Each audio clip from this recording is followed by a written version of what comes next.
Next, on this episode of The Nice Guys on Business. Outbound is the art of sending one-to-many messages, but making it as one-to-one as possible, right?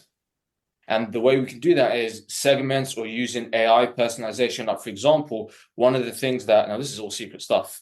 Now, one of the things that we use in our messaging when sending podcasts and offers is including some sort of question about a podcast topic. Like, have you ever considered starting a podcast about this topic, right? Topic that is relevant to you, because I can see you've talked about it on your LinkedIn or it's on your website or something like this.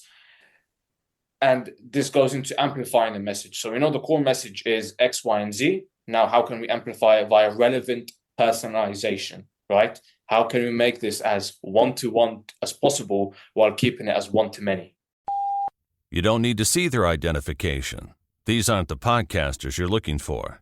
These are the nice guys on business. Go from where you are now to where you could be. Get expert tips to grow your business, to be more productive and more efficient, whether you're trying to build influence, grow your community, or make it rain. Best-selling author of Nice Guys Finish First, Doug Sandler, can lead the way. The Nice Guys on Business is produced by TurnKey Podcast Productions.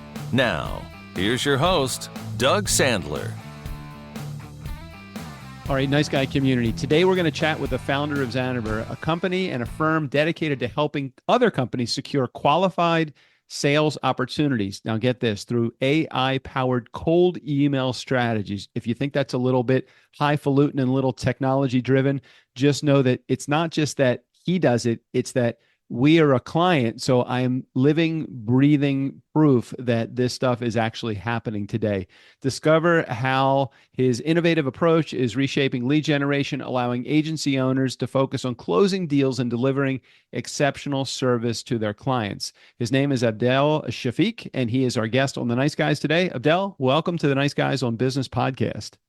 Doug, thank you so much for having me. I'm very excited for this podcast. We're looking forward to it. I've been counting the days for when we can get started on this. So this is like the other side of the microphone for you. Normally, when you're involved in this process, you take a completely behind the scenes role. You're the marketing company that generates the leads that help me to get more people into podcasting. It's not quite the podcasting position. So you're not used to a microphone anywhere near you, are you? I'm not used to it. I'm always been used to, I am the one putting the pieces together. Okay, this is the approach we're going to use, the message we're going to use, how we're going to allow the sales process. This is exactly how you're going to bring on more shows for your company. But now it's interesting because I'm the one that is the guest here, right? I'm not really not necessarily the mastermind, but the one that's putting the puzzle together. So we found you through your own medicine. I mean, you're the one that reached out to us. I think it was either through LinkedIn or through a cold email campaign. I'm not really sure how it happened. You probably know exactly how it happened.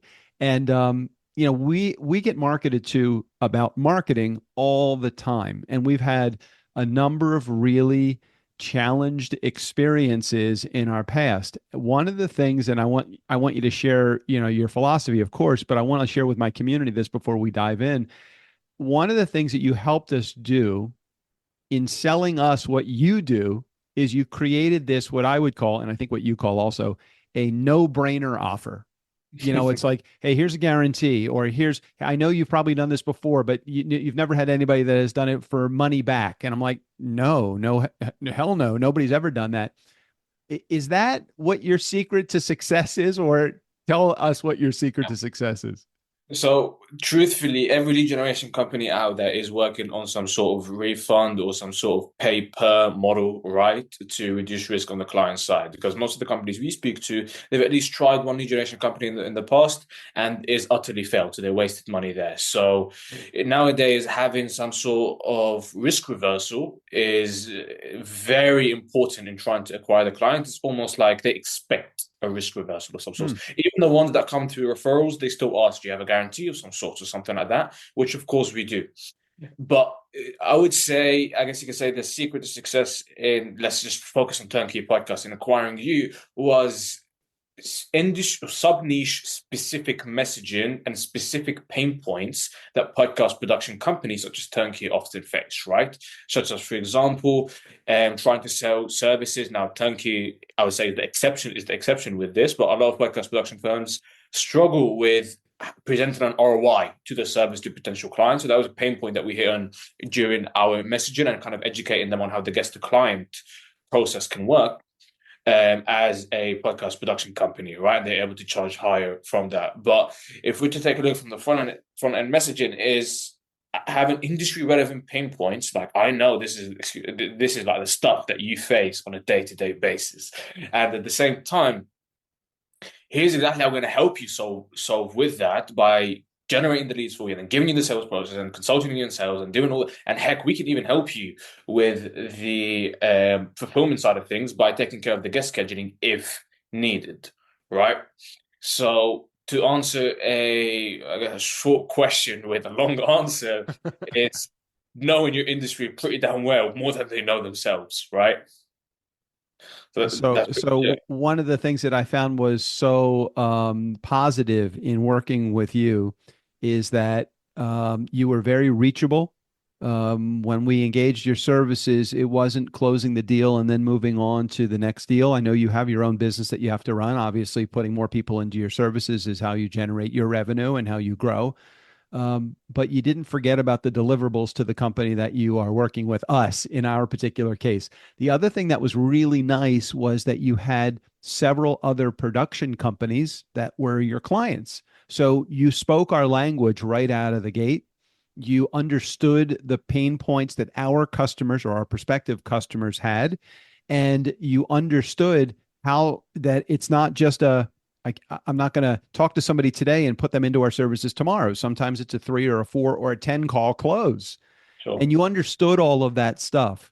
Talk to us about the importance of understanding your prospect's language before you get into selling them, because I think that that's an important component of what you do as well. Sure thing. So oftentimes let's just talk about client acquisition in general as a whole, the most difficult part is actually acquiring that person on the phone, right? Because you have to and Doug, you're the perfect example of this. I'm sure if you open up your inbox right now, you see there's a gazillion different cold emails of all different people trying to get you on the phone. And it happened to be that Zaniver, my company, was successful at doing that because we spoke the language of what a podcast production agency speaks and returns. So for example, some of them don't exactly say clients when they're referring to the clients. They may call it shows. So small difference of, we can help you, instead of saying we can help you acquire more clients, we can help you acquire more shows, right? To same Right. thing, different terminology. Another layer on top of it is, well, first of all, if you want to sell that person in the first place on your service, you kind of have to sell them on you as a person, first of all, right? And like your expertise, you actually knowing your stuff when it comes to that side of the company. And especially with lead generation, when it's such an important aspect of the company, being able to generate, it's like the bloodline. They need to trust you, right? And the easiest way to get someone to trust you is by showing off your expertise. So understanding their jargon, showing off case studies that they've previously worked with, perhaps even giving them a referral, right? Or not for a reference of someone that you've helped before, and it even helps that someone is in the very same industry as them. Right. So yeah, all of those things were integral part of helping us to understand why you were the right fit for us. It's such an important role, Nice Guy community, and you all know this from owning your own businesses or working your side hustles, is that nothing happens until something gets sold. And I want to even take it a step further than that.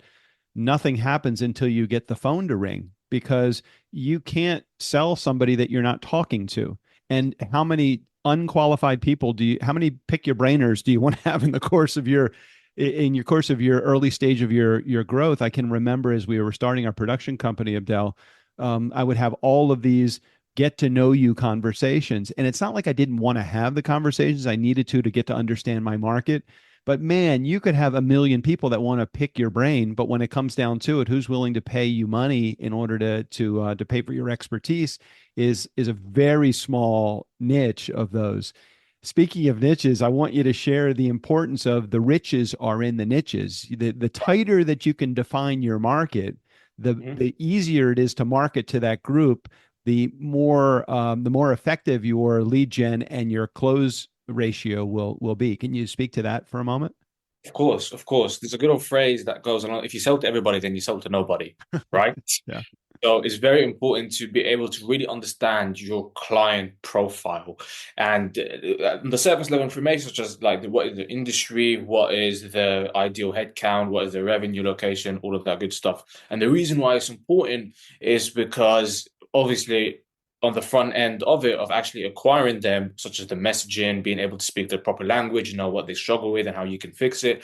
But also, let's take a look from a fulfillment point of view, because you've helped so many of similar clients before, you're able to nail down fulfillment that 95% of the time you can deliver them exceptional results, which in turn you could put a guarantee to it on the front end of it to make it even acquisition easier, right? So for example, if you know for type A clients, you always deliver them a 10 out of 10 service and they're so happy with it, and there's a certain KPI that you're able to deliver for them that is super valuable, and that's what they come to you looking for, you're able to slap a guarantee on it because you've worked with so many before and you know you live and breathe that service, and at the same time making your acquisition easier, right? So that's the benefit of niching down.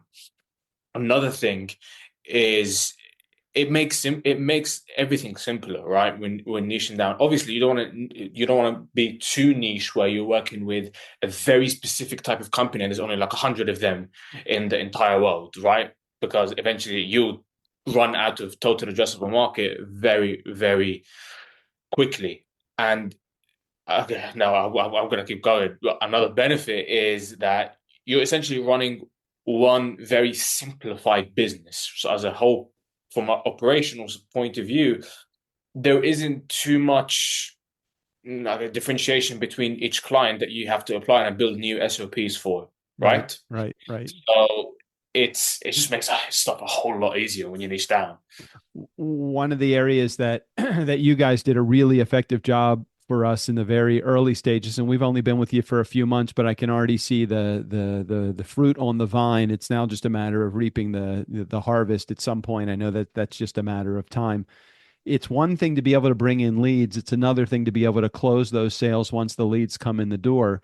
One area where you guys really have provided an amazing amount of advice is beyond the lead generation. And I'm not saying that I follow your philosophy 100%, but I can tell you to help us with the sales aspect of it after the lead comes in the door, not by closing the sales, but to actually help me understand, okay, we've set it up this way. Your next step is to make sure you're emphasizing this, that we made an emphasis point on in the marketing, and bring that home as a closed sale. So talk about the importance of the handshake between marketing, lead gen, and selling, because that's ultimately what I'm doing as the guy running the sales department.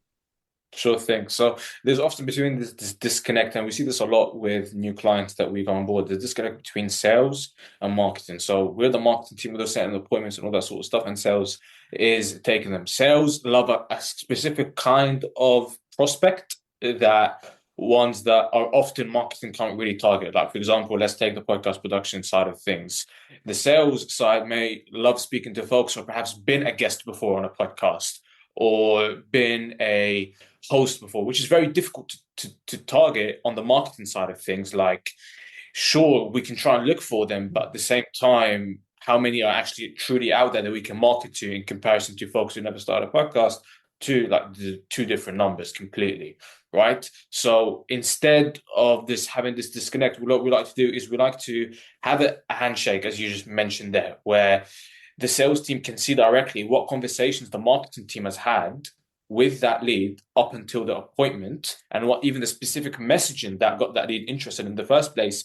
So the sales team is able to take it directly. For example, if I pitch you on the idea of a podcast to acquire more clients, right, and that's what got you on the phone, I'm not going to start take the conversation on how you can acquire thought, how you can be a thought leader and brand your company and all that sort of stuff through a podcast, because the client aspect of it, what got you on the phone, right? And until I truly confirm that this is what got you on the phone, I have to keep doing or emphasizing what the marketing has emphasized until I can see otherwise, right? So it's very important. So the proof is in the pudding as it relates to an effective marketing plan. becomes more effective once a deal is closed. So it involves both marketing and selling. And I can see that you've done an effective job at both sides of it. At least as a client, I could see you did an effective job of closing me into a service, and you did an effective job of marketing to Strickland, who took the initial marketing call. At what point did you decide, hey, we do know how to do both of these things, marketing and sales? At what point did you say, I'm really focused on just doing the marketing side of things? Because you try to be everything to everybody and you'll end up being nothing to anyone. But at the same time, you do such a great job of marketing and selling. Have you ever thought about packaging that service up as one thing and bringing it out to an organization as a deliverable? So because of the type of clientele that we target to is typically anywhere from 5 to 20 employees, the number one problem, always, 99.5% of the time, is we don't have enough leads, right? So in our front end messaging and front end offers, it's lead gen focused, marketing focused, because that's the main problem they face. Every business owner that comes to us thinks they just have a lead gen problem. But in reality, we get the leads, they have a sales problem as well that we need to start working on. Right? Hey, look, I could be that guy too. I always thought I did a really good job. I thought I did a good job of selling. I've been doing it for 30 plus years and with TurnKey for 8 years, but I might be the bottleneck in our process. But it goes down to knowing your avatar, knowing your niche of what they truly struggle with, because we see this so many times. We get them Abdel, we have no leads. A month later, we have leads, but we have no closes. Why don't we have any closes? Because we actually have a sales problem too that we never really addressed, right? So what we're doing now is we're working on the sales side of things when a client comes on board. I believe, Doug, we did this with you. We had a one-to-one conversation with our sales consultant on what the process would actually look like, because it's cold leads in comparison to other referral leads. Huge difference. Yeah. massive difference. And for cold leads, you have to work a lot harder. But once you nail down the process, man, this thing becomes a revenue machine, right? Because all it now becomes a numbers game. Yeah, but before you go on, but you have to understand the characteristics of a nice guy community. Maybe you already know this, and maybe I'm just fucking learning this now, because it's like, oh my gosh, you're dealing with people that show up late. They are no shows. They come in and they're like, why are we here? They're not as invested in the meeting as I am. It's usually the other way around. Somebody comes to a meeting, they're ready to get all of this information from me, and in some cases they're ready to pay a lot of money in order to invest a lot of money in order to buy. With a marketed to or a cold lead, it's a whole different world. You're getting people that you're lucky if they're showing up, and if they're showing up, you're pulling them through every pain point. Normally a warm lead has discovered on their own what their pain points are, and they're trying to work through them. Just the opposite. So I appreciate what I have to deal with now, although I hate it. I appreciate I appreciate what hurdles and what educational points I need to now go back to school and learning, so that I'm able to bring people across that sales line or that closed line. And I'd love to get your comments on that. So you said it perfectly. Often cold leads, they come with a problem, but there's like a cloud around this, some sort of blurriness around it that we really have to kind of walk through and open up and see, okay, what is actually truly the problem? Why are you here? Right? Whereas with leads from referrals or word of mouth, they already have clarity on what the problem is, and they are ready to explore a solution. Whereas with cold leads, you have to build the entire process from A to Z, right? And identify the problems. All they know is they're currently at this place, they want to get to this place, but they don't know how, and there's this blurry area that they don't know how to uncover, and they just see you or they see your company as a way to get from point A to point B, right? And it's essentially your job as a salesperson is to build the bridge between point A and point B, but most importantly, your company being that, and being able to walk them down that process. So talk for just a second if you're open to it, and if you're not open to it, just tell me to flush it, and we'll move beyond this question. But there is a secret sauce in doing what you do, and a lot of that involves technology. Can you share a little bit? I'm not asking you to give away the farm here, but can you share a little bit of how your process works so my community knows, hey, this isn't just we're going to LinkedIn and sending direct messages to a million people. You have a method to your madness, and I call that madness in quotes because it isn't madness, it's genius. You have a method to it, and I want to share that with our community. So the process, like there isn't like a secret sauce. All of this is simply just fundamentals of what we're working on. Who are we targeting? Who are we targeting with? Right? What is the best channel to target them, or what do they actually struggle with?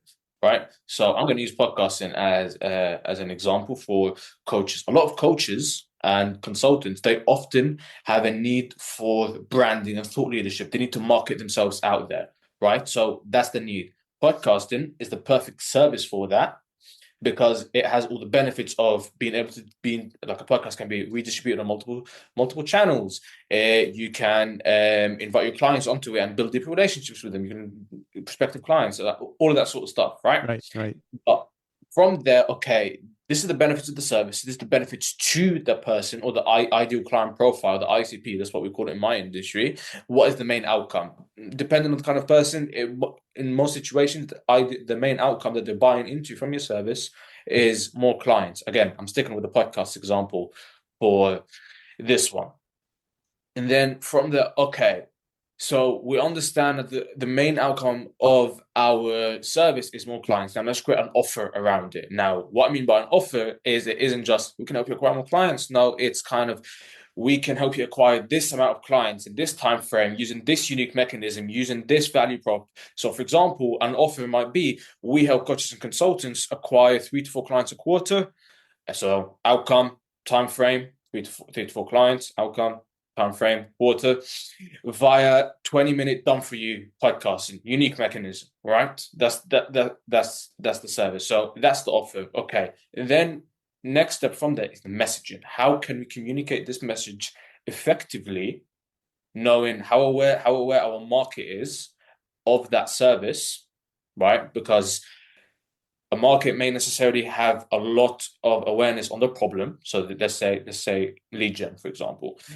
So they have a problem with lead gen, but they don't necessarily know the solution to it or know your solution to it. That's the more appropriate one. So podcasting, right? So, for example, coaches and consultants, very pain heavy awareness that they have a lack of leads, but they never think of podcasting via guest to client as the process of right. So you kind of have to build your messaging via, and this is all principle stuff like market awareness and all of that sort of stuff, and market research and using the jargon of what your industry calls clients and needs and all that good stuff to effectively communicate your message. That's the messaging side of things. Then there's another layer, which is where technology kicks in. Like technology is not being used up until the very last step of how can we amplify this message? Like, cool, I've created now my direct response copy that I'm going to use in my email or my LinkedIn message to gauge interest. How can I amplify it so it feels as one-to-one as possible? Because truly the outbound is the art of sending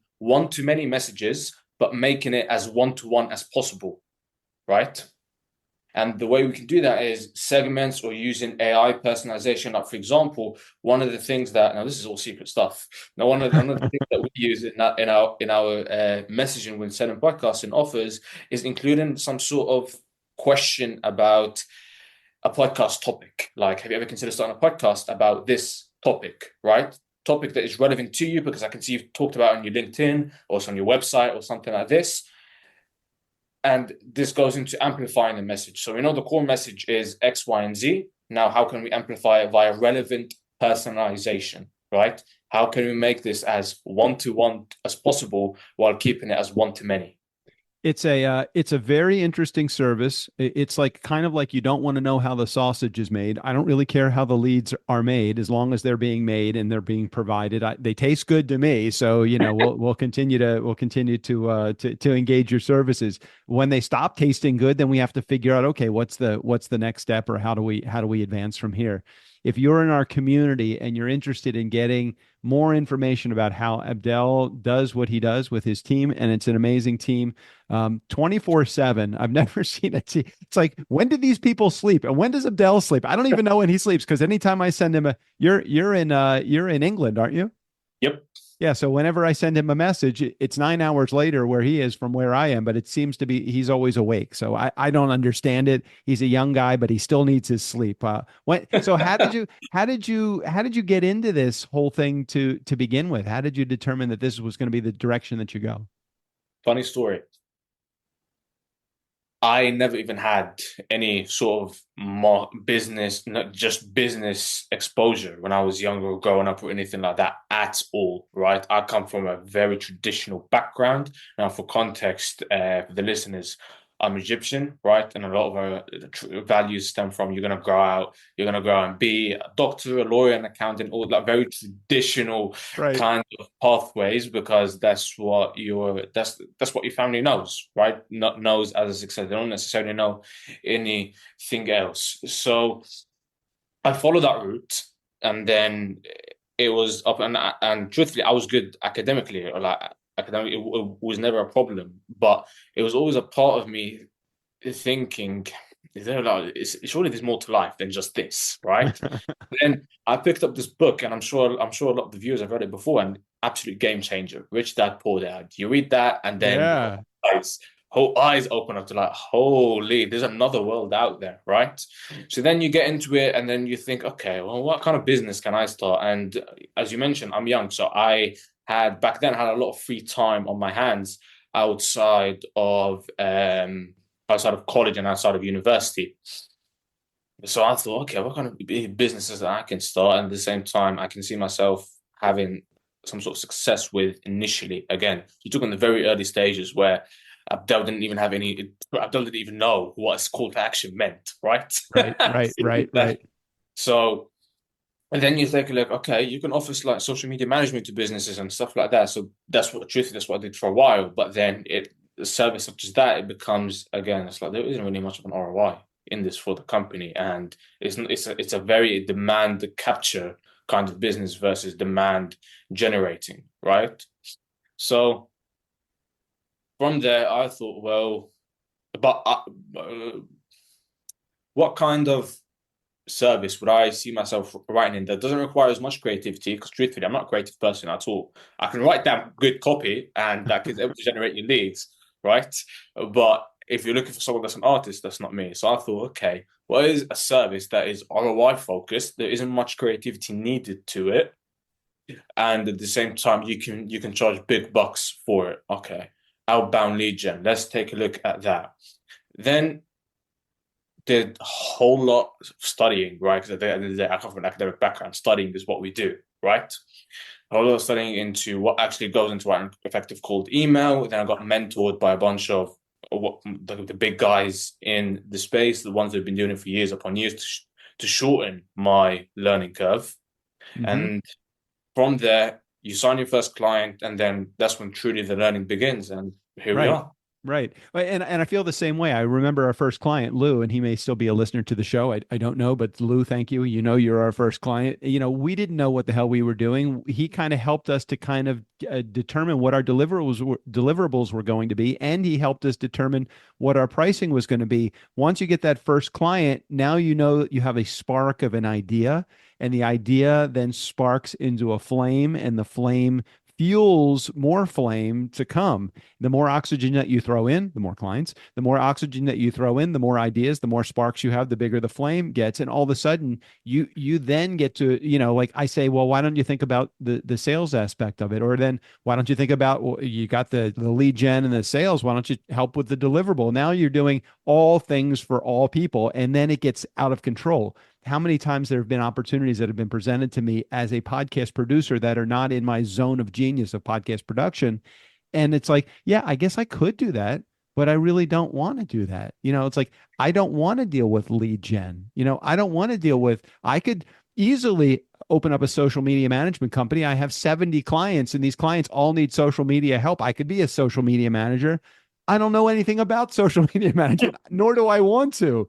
So it's like you've done a really good job of staying in your lane. You've educated yourself, you've stayed in your lane, and you're doing a really good job with selling what you do and then the deliverable as well. And I really want to emphasize that with our community because we have been burned not because somebody was a scammer, but we have been burned because we were sold into something that we didn't buy what we thought we were buying. And this is the first time in marketing, in lead gen and outbound lead gen, that we are getting the deliverable of exactly what we anticipated. Have we closed deals yet? That's up to me. That's not your problem. That's my problem. The lead gen, though, was the part that we just were kept being promised, but we're not being delivered. And you guys have come through and come through really well with that. Thank you.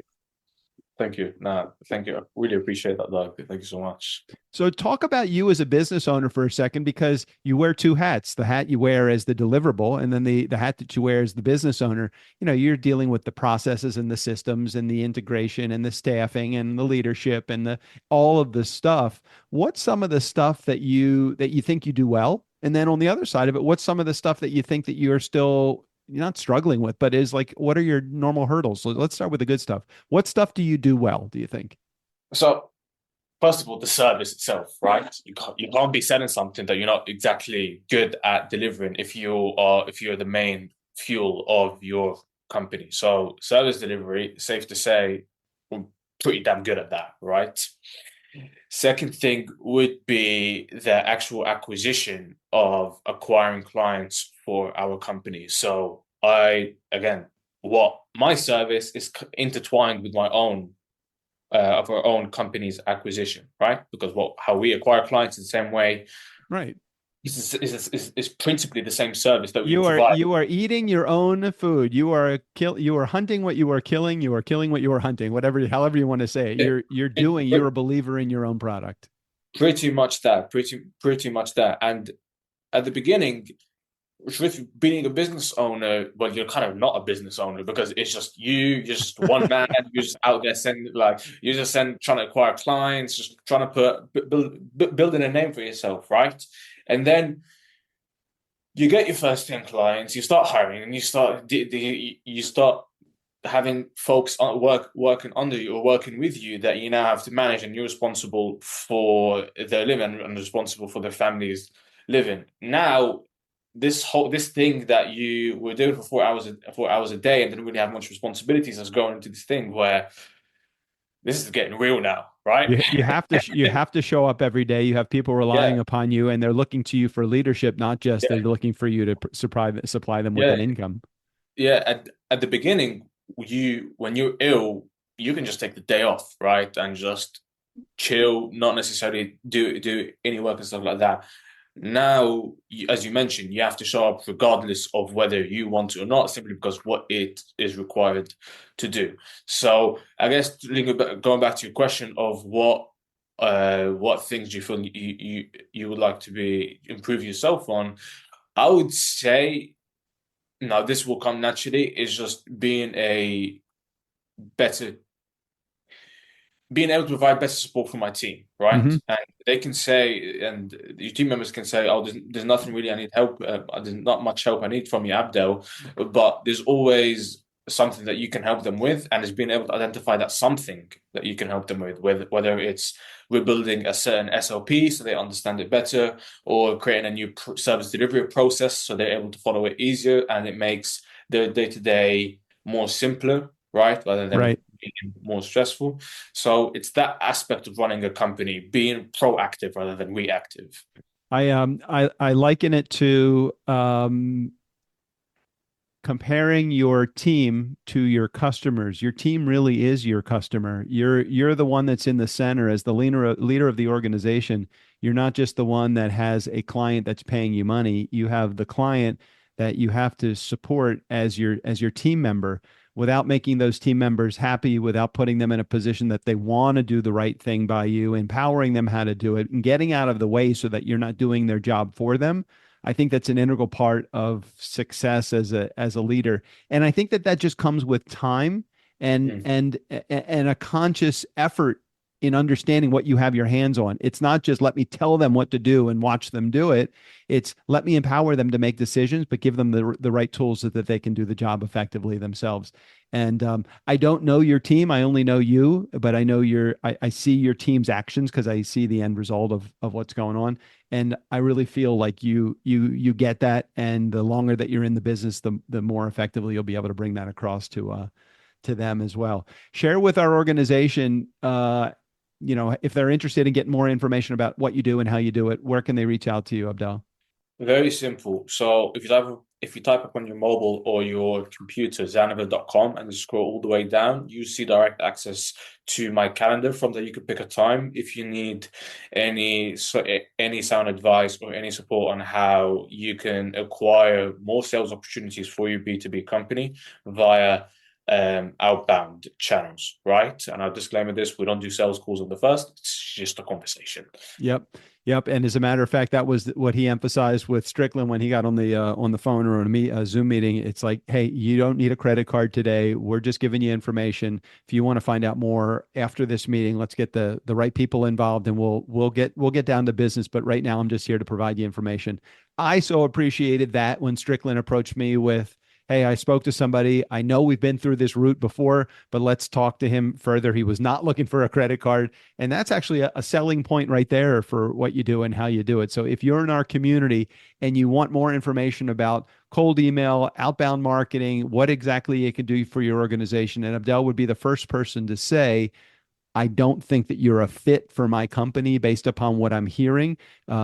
It's a really good feeling to have when you're having that first meeting or two with Abdel. So thank you, Abdel, for sharing your expertise and your wisdom with our community. I'm sure we'll be able to take it further than this. It's been an honor. Thank you for having me on. It was my pleasure. Hey, Nice Guy community, never underestimate the power of nice or the power of a good cold email outreach. Special thanks to Abdel. All of his information, including access to Zaniver.com and his LinkedIn and YouTube channel, will be right there in the show notes. Steve O'Brien, go ahead and take us out of here. If you're hearing my voice right now, you obviously enjoy the podcast. So why not help the guys out? Click on the Patreon link in the show notes, and for as little as $2 a month, you can show your support. Or show us whatever you want.